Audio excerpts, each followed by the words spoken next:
तो सबसे पहले आई एम रियली सॉरी कि मेरे को इतना लेट हो गया वीडियो लाने में, बट मेरा एग्जाम था। I hope you understand. लेकिन भाई, एग्जाम के बाद जो ये एपिसोड देखने में मजा आया है, it was absolutely worth it. मतलब सही में मैंने पिछले वीडियो में ही बता दिया था कि अपने डीप और ब्लैक नॉयर के बीच में क्या होने वाला है, एंड एग्जैक्टली वही हुआ है।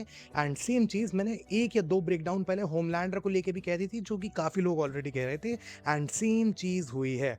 अब हाँ, यहाँ पे सेज का प्लान उल्टा पड़ गया है। अपने बॉयज भी काफी ज्यादा दुखी हो चुके हैं क्योंकि उनके साथ कांड होने वाले हैं आगे के दोनों एपिसोड में। बट वो क्या है, चलो सीधे ब्रेकडाउन में बात करते हैं। तो देखो, इस शानदार और धमाकेदार एपिसोड की शुरुआत होती है हमारे अपने लेजेंड से।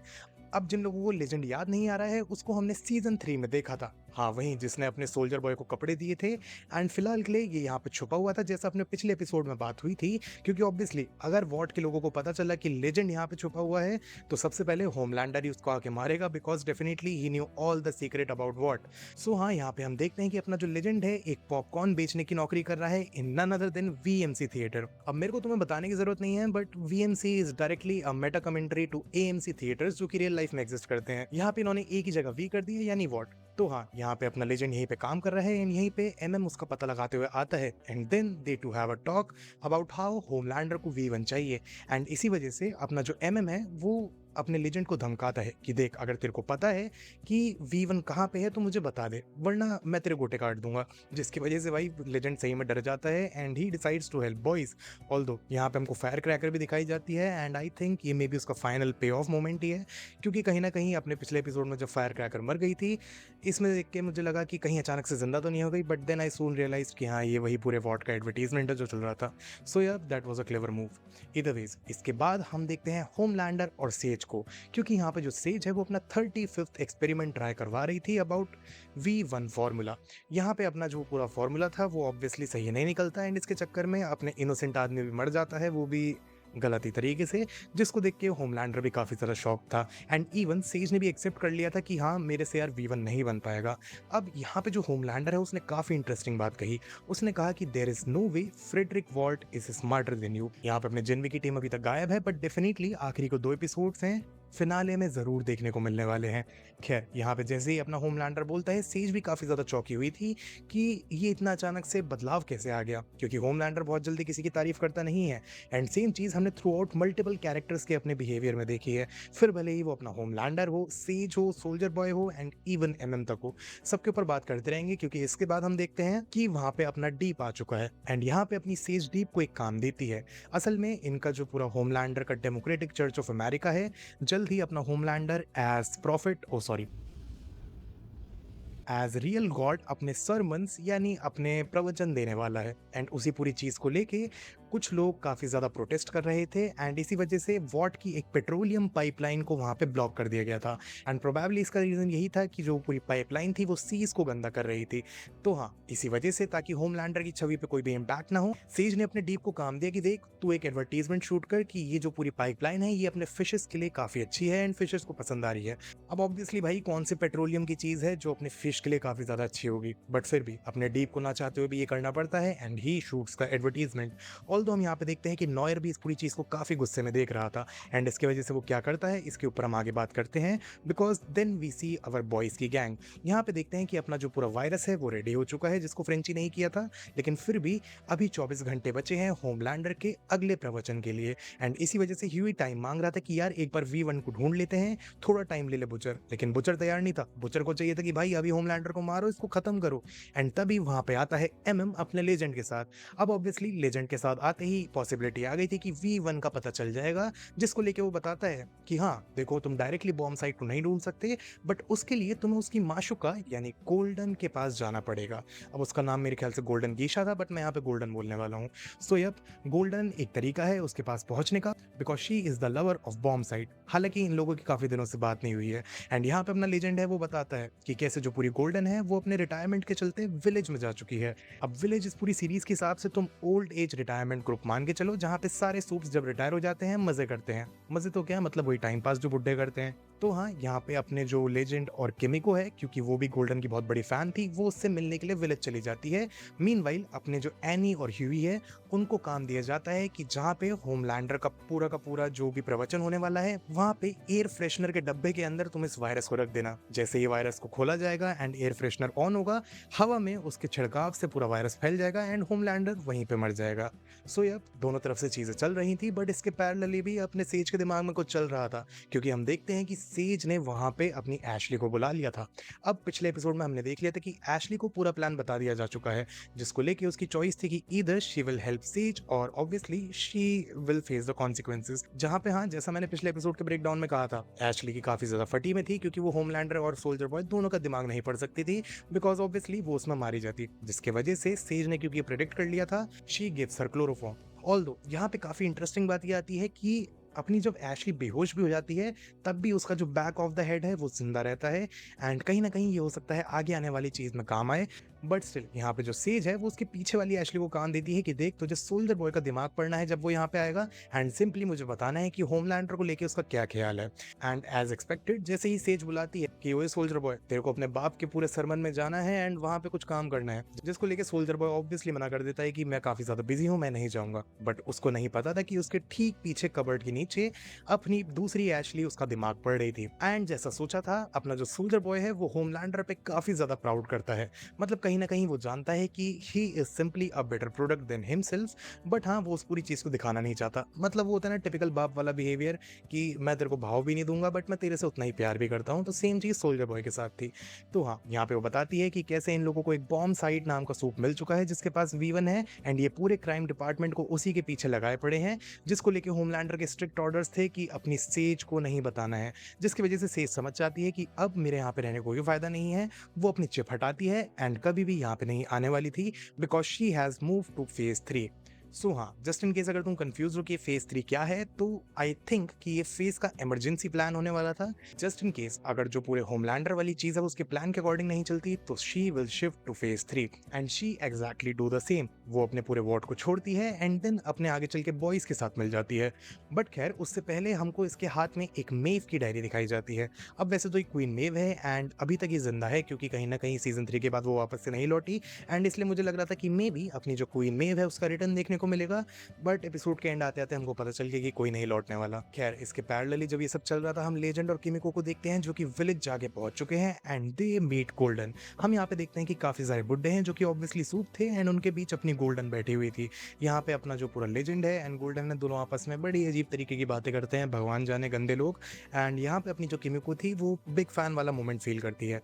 बट स्टिल अपनी जो पूरी गोल्डन है वो बॉम्ब साइट के बारे में बिल्कुल भी नहीं जानती थी। एंड जब पूरे वहाँ की विलेज की केयर टेकर को लगता है कि दे आर परेशानिंग अपनी गोल्डन को, then she obviously uses a power, जिसकी वजह से लोग डर के वहां से निकल जाते हैं। अब जैसे ही ये बात बुचर को पता चलती है, he decides to make a plan कि अपने अंधेरे में, रात में, अकेले में सीधे जाके अपनी गोल्डन को चुपके से उठाएंगे, बेहोश करेंगे एंड वैन में डाल के उसको चारा बना के बॉम्ब साइट को बुलाएंगे। जिसको लेके अपना जो पूरा लेजेंड है वो साफ साफ मना कर देता है कि देख, बॉम्ब साइट ऐसे नहीं आने वाला। लेकिन इस पूरी चीज को लेके अपना MM भी सरप्राइजिंगली सपोर्ट कर रहा था। अब throughout this whole time जितना भी हमने अभी तक देखा, इसमें MM के बिहेवियर को काफी ज्यादा पॉइंट आउट करा जा रहा है कि he is becoming someone who he doesn't used to be. मतलब सिंपली अब वो अपना पुराना MM नहीं रहा। एंड इवन सेम चीज मेरे दिमाग में भी एपिसोड 1 से थी। अपना जो MM है उसको OCD हुआ करती थी, उसको सारी की सारी चीजें साफ चाहिए करती थी, एंड सरप्राइजिंगली इस पूरे सीजन में उस पूरी चीज को गायब भी कर दिया है। ड्यू टू विच कहीं ना कहीं मेरे दिमाग में एक चीज आ रही है कि क्या पता अपना जो MM है उसने भी कंपाउंड भी ले लिया हो। मतलब हाँ, ये काफी ज्यादा वाइल्ड गेस है एंड हो सकता है, क्या डेफिनेटली गलत भी होना चाहिए, but still it's just a theory. क्योंकि सरप्राइजिंगली MM का इतनी जल्दी से सब चीजें ठीक हो जाना, उसके पिछले वाले एपिसोड की पूरी फैमिली वाली बात का एंगल, आई मीन सारी चीजें MM को लेके इस सीजन में काफी ज्यादा डिफरेंट चल रही हैं। एंड आई अंडरस्टैंड कि वो सोल्जर बॉय को भी उतना ज्यादा हेट करता है and he wants him to be killed, but maybe हो सकता है कि उसको पूरे सोल्जर बॉय वाली बात नहीं पूरा गिल्ट में डाल दिया हो कि क्योंकि उसके पास V1 है, ही सिंपली कांट डाई, जो कि उसने पिछले एपिसोड में भी कही थी। ईदर वेज जो भी तुम्हें लगता है मेरे को कमेंट्स में बताना, क्योंकि इसके आगे जो हम बात करने वाले हैं वो काफी ज्यादा इंपॉर्टेंट है। हम देखते हैं कि होमलैंडर और सोल्जर बॉय दोनों को उनके क्राइम एनालिटिक्स डिपार्टमेंट में से एक टिप मिली थी कि इस जगह पे बॉम्ब साइट होने वाला है, बट सरप्राइजिंगली वहां पे कोई नहीं था सिवाय एक मैकबुक यानी लैपटॉप के, एंड उसके अंदर होमलैंडर और स्टॉर्म फ्रंट के बीच में घपाघप चल रहा था। अब ऑब्वियसली जब सोल्जर बॉय ने ये देखा कि भाई उसके लव्ड वन के साथ अपना होमलैंडर ऐसी चीजें कर रहा है, he was clearly fucked up. उसका मतलब सही में उसका दिमाग खराब हो गया था, and he literally confronted Homelander कि तूने तो बोला था ये सुसाइड करके मर गई थी, तो ये हालत में ये तेरे साथ क्या कर रही है। जिसको लेके होमलैंडर फाइनली कन्फेसेस कि उसको सोल्जर बॉय की तरह ही क्लेरा से प्यार था, एंड क्योंकि उसे क्लेरा से प्यार था तो he simply couldn't let her go, and even उसने एंड टाइम तक उसको अपने साथ में ही रखा for God knows what purposes. And इस पूरी चीज को लेके अपना जो पूरा सोल्जर बॉय था वो इस समय डिस्कस्ड हो चुका था। मतलब हाँ, उसके पूरे चेहरे पे दिख गया था कि यार ये कितना गंदा आदमी है, एंड लिटरली वो उसको वहां पे छोड़ के जाने लगता है। जिसको लेके हमने पहली बार मतलब सही में फर्स्ट टाइम होमलैंडर ने किसी के सामने एक्सेप्ट किया है कि he can't do anything without someone, वरना तो उसके लिए हमेशा यही था कि I am the perfect, I am the better one. यहाँ पे अपना होमलैंडर कहता है कि भाई सोल्जर बॉय तेरे बिना मैं अपने वीवन को ढूंढूंगा कैसे, जिसको लेके सोल्जर बॉय कहता है कि अच्छा है तो उसको डिजर्व भी नहीं करता, जिसको लेके वापस से होमलैंडर काफी ज्यादा दुखी होता है।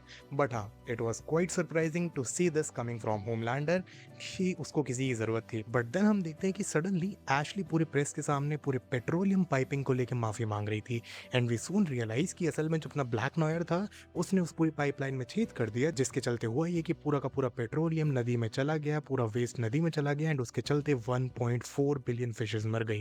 एंड ऑब्वियसली ये अपने ब्लैक नॉयर का तरीका था अपने एडम का बदला लेने का, जिसको लेके जैसे ही अपने डीप को पता चलता है कि साले ने इतना बड़ा कांड कर दिया है वो भी एक ह्यूमन लाइफ के चलते, वो उसको वहीं पे मार देता है। And that is exactly what I said in the previous episode कि हाँ, भले ही दोनों के बीच में राइवलरी तो है, बट प्रोबेबली अपना जो डीप है वो ब्लैक नॉयर को पहले मारेगा, क्योंकि डीप की इससे ज्यादा गंदी मौत कहीं पे लिखी होगी, ना जाने किसके हाथों, हो सकता है एनी ही हो। सो यप, अपने ब्लैक नॉयर का किस्सा यहाँ पे खत्म हो गया। एंड हाँ, उतनी शॉकिंग उतनी भयानक डेथ नहीं थी, but still another one died in this episode. खैर, इसके बाद हम अपने बॉयज को देखते हैं जो कि अपने पूरे हॉस्पिटल में आ चुके हैं, मतलब वही जो पूरा विलेज था वहाँ पे ये लोग अपने गोल्डन को किडनैप करते हैं। बट उससे पहले ये लोग बाहर निकल पाते, इनके बीच में 3 नमूने आते हैं विलेज के, जिसमें से एक तो भाई अपने गोटों से रस्सी बना के मार रहा था। खैर, इन्हीं गोटों की रस्सी से उसको बेहोश करके बाकी दोनों को भी बेहोश करके ये लोग अपने अड्डे में चले जाते हैं, जहाँ पे इनका प्लान सिंपल था। सबसे पहले गोल्डन का सेलफोन सर्च करो एंड उसमें देखो कि बॉम्ब साइट का नंबर है या नहीं, जिसमें उसके पास 23 नंबर थे एंड 23 के 23 काम नहीं कर रहे थे। इसके बाद इनका प्लान था कि सिंपली अपनी जो गोल्डन है उसको चारा बना के बॉम्ब साइट को बुलाया जाए, बट वहां पे तभी अपनी सेज आ जाती है। यप, मैं इस पूरी चीज को देख के सरप्राइज भी नहीं था, क्योंकि ये मैंने ऑलरेडी अपने पिछले एपिसोड्स के ब्रेकडाउन में बता दी थी। हो सकता है कि सेज जो है वो आने वाले टाइम में अपने बॉयज के साथ ही मिल जाएगी, and the exact same thing happens. मतलब हाँ, प्रेडिक्टेबल था, बट फिर भी तुम्हारे भाई ने ऑलरेडी बोल दिया था। खैर, यहाँ पे हम देखते हैं कि जो सेज है वो अपने बॉयज से हाथ मिला लेती है, क्योंकि she also doesn't want Homelander to become a immortal person, जिसकी वजह से बॉयज पहले तो उस पर विश्वास नहीं करते, बट जब वो कहती है कि यहाँ पे बॉम्ब साइट पक्का आएगा एंड शी नोज कि बॉम्ब साइट कहाँ पे है, they have to trust him. And eventually वहां पे अपने गोल्डन की तलाश में बॉम्ब साइट आता भी है, बट उससे पहले यहाँ पे एक इंपॉर्टेंट कन्वर्सेशन हमें देखने को मिलती है। हम देखते हैं कि जब अपने किमी को अपने पूरे गोल्डन को छोड़ने जा रही थी चारा बनाने के लिए, गोल्डन पूछती है कि आखिर बॉम्ब साइट को तुम बुला क्यों रहे हो, जिसको लेके किमी को कहती है कि इन लोगों को वीवन चाहिए, and golden was kind of shocked, क्योंकि उसके लिए V1 काफी ज्यादा इंपॉर्टेंस नहीं रखता। हमको यहाँ पे पता चलता है कि असल में बॉम्ब साइट के पास V1 की एक डोज सिर्फ इसीलिए है because he wanted to give it to Golden herself. वो उसको भी इमॉर्टल बनाना चाहता था एंड उसके साथ हमेशा रहना चाहता था। लेकिन यहाँ पे गोल्डन की सोच थोड़ी अलग थी। उसका मानना ये था कि इतना लंबा जी के क्या फायदा, that is more of a torture. You value summer because you know winter is coming. अब ये पूरी बात जो है ये काफी ज्यादा मेटाफर वाली है। यहाँ पे समर को काइंड ऑफ वार्मथ और एक कहते हैं ना कि फुलफिलिंग वाली फीलिंग के मतलब से बोला गया है, जबकि विंटर को यहाँ पे काइंड ऑफ कोल्ड और सेवर्डनेस एंड काइंड ऑफ टॉर्चर और पेनफुल वाले एंगल से देखा जा रहा है। पर्सनली मुझे ठंड ज्यादा पसंद है, बट इस लाइन के लिए चीजें उल्टी थी। तो उसका कहने का मतलब यही था कि तुम एक चीज की इंपॉर्टेंस इसलिए समझ पाते हो क्योंकि दूसरी उससे काफी ज्यादा बुरी है। तुम खुद सोच के देखो, अगर थ्रू आउट द 12 मंथ्स तुम्हारे पास समर ही रहे तो तुम कभी भी उस पूरी चीज की वैल्यू ही नहीं समझ पाओगे जो तुमको थ्रू आउट द टाइम मिल रही थी। एंड इसीलिए विंटर आया। विंटर तुमको दिखाता है कि कैसे समर की गर्मी उतनी ही ज़्यादा इंपॉर्टेंट है एंड काइंड ऑफ सेम चीज़ विंटर के लिए भी होती है। So yep that is a metaphor जो मैंने तुमको समझा भी दिया है। एंड इसी पूरी चीज़ को लेके अपनी किमिको और एनी भी अग्रीड थी कि कहीं ना कहीं जिस तरीके से बॉम्ब साइड अपनी गोल्डन को छोड़ के चला गया था, बिकॉज वो नहीं चाहता था कि जैसे जैसे गोल्डन बूढ़ी हो एंड वो मर जाए वो उस पूरे फेस को देखे। एंड इसी पूरी चीज़ के चलते एनी एंड किमिको ने भी ये डिसाइड किया था कि V1 नहीं लेंगे, बिकॉज उनको भी नहीं चाहिए था कि वो फ्रेंची या फिर ह्यूई को मरते हुए देखें। मीनवाइल वो खुद इमॉर्टल लेके मजे रहे। So yep that is why she calls it a torture and I hope तुम्हें भी समझ आया होगा। सो यप इसी पूरी चीज के चलते फ्रेंची भी डिसाइड करता है कि V1 is a curse and then वहां पे आता है बॉम्ब साइड। बट लेकिन हम अपने शानदार वाले पार्ट को कवर करें, अब आते हैं सीधे एनी एंड ह्यूई पे। वहां पे हम देखते हैं कि ओ फादर स्टारलाइट को देख लेता है एंड हमको रियलाइज होता है कि असल में इन दोनों का बचपन से ही काफी पुराना कनेक्शन था, क्योंकि एनी भी शुरू में चर्च जाती थी एंड ओ फादर भी प्रोबेबली उसी में रहता होगा। तो ये दोनों का आपस में काफी एक दूसरे को जानते थे एंड अपनी जो एनी थी वो इस पूरे टाइम में ओ फादर को बातों में उलझाए रखी थी ताकि जो अपना ह्यूई है वो वायरस को इम्प्लांट कर सके। बट देन जैसे ही इन दोनों के बीच में लड़ाई चालू होती है एंड ओ फादर काफी ज्यादा भारी पड़ता है, ह्यूई वो पूरा वायरस लेके बाहर आ जाता है एंड ओ फादर को धमकाता है कि देख अगर तूने एनी को नहीं छोड़ा तो ऑब्वियसली मैं ये पूरा वायरस यहीं पे छोड़ दूंगा। जिसको लेके पहले तो ओ फादर उसको सीरियस नहीं लेता, बट व्हेन ही रियलाइजेस कि अपना ह्यूई ब्लफ नहीं कर रहा, he has to go away, जिसको लेके वो कहता है कि एनी दोबारा फिर मिलेंगे। खैर क्योंकि ये जो पूरा चर्च था ये होमलैंडर का था, हम होमलैंडर को भी देखते हैं जो कि अब की बार लेजेंड के पास पहुंच चुका है। वो उसके साथ पूरे V1 के बारे में पूछने आया था बिकॉज ऑब्वियसली सोल्जर बॉय उसका साथ नहीं दे रहा था, जिसको लेके ऑब्वियसली लेजेंड फटी में पूरी बात को मान लेता है and then he goes to a place जहाँ पे अपना प्रोबेबली बॉम्ब साइट एंड ये लोग रहे करते थे। यहाँ पे अपने होमलैंडर को एक रिसिप्ट मिलती है which was of Taco Bell. अब ऑब्वियसली अपनी जो सेज उसको टाको बेल काफी ज्यादा पसंद था, तो होमलैंडर समझ जाता है कि अपने जो पूरे सोल्जर बॉय वाला कांड है एंड ये जो सारी चीजें हैं ये सेज उसको धोखा दे के कर रही थी एंड कहीं ना कहीं अब होमलैंडर अकेला हो चुका था, जिसकी वजह से वो वहां पे टूटने लगता है एंड अपने आप से ही बात करने लगता है कि क्यों तुमने तो कहा था कि यार मैं पूरा इमॉर्टल बन जाऊंगा, मैं ही भगवान हूँ, बट मेरे साथ क्यों हो रहा है। जिसको सुन के सरप्राइजिंगली लेजेंड काफी अच्छी बातें करता है। अब वो क्या थी वो तुमने एपिसोड में सुन ली होंगी क्योंकि यहाँ पे वो रिलेवेंस नहीं रखती, बट हाँ इतनी पूरी चीज से होमलैंडर जरूर समझ गया था कि लेजेंड अपनी डेथ को एक्सेप्ट कर चुका है एंड इसी वजह से वो होमलैंडर से डरता भी नहीं है। बट स्टिल उसके लिए सरप्राइजिंग फैक्टर ये था कि होमलैंडर से ना डरने के बावजूद he was still appreciating his talent. मतलब हाँ लेजेंड खुद कहता है कि देखो भले ही मैं तुमसे डरता नहीं एंड अब मेरी मौत सामने है, बट मैं इस बात को भी डिनाई नहीं कर सकता कि मेरे सामने एक काफी अच्छा टैलेंट खड़ा हुआ है। एंड इस पूरी बात को सुन के होमलैंडर भी काफी ज्यादा शॉक था एंड इस वजह से वो अपने लेजेंड को वहां से जाने देता है, क्योंकि कहीं ना कहीं पहली बार मेरे ख्याल से थ्रू आउट द बॉयज की सीरीज किसी ने उसकी इस तरीके से तारीफ करी होगी। मतलब हाँ कोई उससे डरे भी ना बट स्टिल उसके साथ रहे because he was obviously a very good talent. So yep that was the whole part. खैर अब आता है पूरे क्लाइमैक्स वाला पार्ट, क्योंकि हम देखते हैं कि जो सेज है वो MM से बात कर रही थी। वो बता रही थी कि कैसे he is not better than butcher, क्योंकि कहीं ना कहीं अगर वो पूरे जेनोसाइड को लेके कुछ कह भी नहीं रहा है इनडायरेक्टली इट मींस कि वो उसको सपोर्ट ही कर रहा है। जिसको लेके वापस MM सोचने लगता है कि यार आज पूरे दिन में ज्यादा ही लोगों ने मुझे ताने मार दिए हैं। बट खैर सून वी रियलाइज कि वहां पे बॉम्ब साइट एक्चुअली आ चुका है एंड सेज का प्लान सक्सेसफुल हो गया। यहाँ पे डील सिंपल थी कि भाई गोल्डन को ले जाओ एंड V1 हमको दे दो, लेकिन बॉम्ब साइट उस पूरी चीज को देने के लिए तैयार नहीं था, क्योंकि कहीं ना कहीं वो अभी भी उम्मीद में था कि मे बी जो अपनी पूरी गोल्डन है वो V1 ले ले एंड बॉम्ब साइड के साथ चले जाए। बट ये पूरी चीज गोल्डन ने डिनाई कर दी, जिसकी वजह से यहाँ पे बॉयज के और पूरे बॉम्ब साइड के बीच में भयंकर लड़ाई होती है एंड एट द एंड होता ये है कि वहां पे सोल्जर बॉय आ जाता है। यप हमको पता चलता है कि थ्रू आउट द टाइम जब अपनी सेज MM से बात कर रही थी she was having a conversation with Soldier Boy as well, क्योंकि एट दिस पॉइंट उसके हिसाब से सोल्जर बॉय से ज्यादा कोई होमलैंडर को हेट नहीं कर रहा था एंड इसी वजह से वो V1 लेके जरूर इसको डिस्ट्रॉय कर देगा, क्योंकि ऑब्वियसली सेज ने जो पूरा मैकबुक वाला एंगल प्लांट किया था वो कहीं ना कहीं होमलैंडर से चिढ़ करने के लिए ही था एंड इतने लेवल की चिढ़ कि फाइनली जो उसका बेटे वाला एंगल है वो उसके दिमाग से निकल जाए। एंड काइंड ऑफ हमको इनिशियली ये लगता भी है क्योंकि कहीं ना कहीं बॉम्ब साइट से वो इसी तरीके से लड़ रहा था कि आज मैं V1 तेरे से ले लूंगा, जहां पे जब बॉम्ब साइट उसको उड़ाते हुए एक पूरे फील्ड में ले जाता है एंड वहां पे दोनों की बातचीत होती है, धीमे धीमे चीजें सॉर्ट आउट होनी शुरू होती है। हमको समझ आता है कि जो बॉम्ब साइट और सोल्जर बॉय है उनके बीच में पिछले 80 साल से राइवलरी चल रही है। एंड वो क्यों है? Just because of jealousy. हमको पता चलता है, मतलब हमको थोड़ा बहुत पास्ट का हिंट दिया जाता है कि कैसे जो सोल्जर बॉय था अपने टाइम पे जब पूरी टीम बन रही होगी उसके चलते काफ़ी ज़्यादा प्रेफरेबल कैंडिडेट हमेशा रहता होगा। एंड इवन वो क्लैरा से भी प्यार करता था, जिसको लेके बॉम्ब साइट उससे हमेशा चिढ़ता था क्योंकि उसको अपॉर्चुनिटी कभी मिली ही नहीं। जिसको लेके जब सोल्जर बॉय इस पूरी बात को सुनता है, ही रियलाइज कि मैं क्लैरा के लिए कभी वो बन ही नहीं पाया जो कि वो चाहती थी। एंड ऑब्वियसली ये सारी चीज़ें अभी काफ़ी ज़्यादा वेग लग रही हैं, बट डेफिनेटली अभी जो पूरा शो आने वाला है यानी वॉट राइजिंग, उसमें हमको ये सारा एंगल देखने को मिलेगा। खैर यहाँ पे क्योंकि इन दोनों के बीच में ऑलरेडी पास्ट में राइवलरी चल रही थी, जो भी केमिस्ट्री रही होगी उसके चलते सोल्जर बॉय डिसाइड करता है कि he will use his power to mortalize bomb site. वो बेसिकली डिसाइड करता है कि बॉम्ब साइट की सारी पावर्स को ले लेगा इन रिटर्न ऑफ V1, ताकि बॉम्ब साइट भी अपने गोल्डन के साथ एक नॉर्मल ह्यूमन जैसी जिंदगी बिता सके। जिसको लेके वो अग्री भी करता है। एंड देन सोल्जर बॉय वहां पे बहुत भयंकर ब्लास्ट करता है, जिसको प्रोबेबली नॉट इवन अपने बॉयज बट अपने होमलैंडर ने भी देख लिया होगा। एंड ऑब्वियसली अपने बॉयज की तरह ही वहां पे होमलैंडर भी इस पूरे सीन पे पहुंचता है। And bomb site even though he was bleeding, Homelander को देखते ही वहां से भाग जाता है। जहां पे मुझे तो पहले लग रहा था कि यार होमलैंडर अपना बस अभी मारने ही वाला है बॉम्ब साइट को, बट उसने नहीं मारा क्योंकि ऑब्वियसली उसने सोल्जर बॉय के हाथ में V1 देख लिया था। एंड जैसे ही वो उसको देखता है, सोल्जर बॉय उसको डिस्ट्रॉय ही करने वाला था, जिसको लेके होमलैंडर कहता है कि देख मैं तेरे से नहीं लड़ना चाहता। And here was the whole twist of events. Sage का पूरा प्लान उल्टा हो जाता है। पहली बार सेज ने जो नहीं सोचा था वो होता है, यानी होमलैंडर को V1 मिल जाता है by none other than Soldier Boy. Yep, जिसको सेज सोच रही थी कि अब वो सबसे ज्यादा हेट करेगा, वही उसको V1 देता है।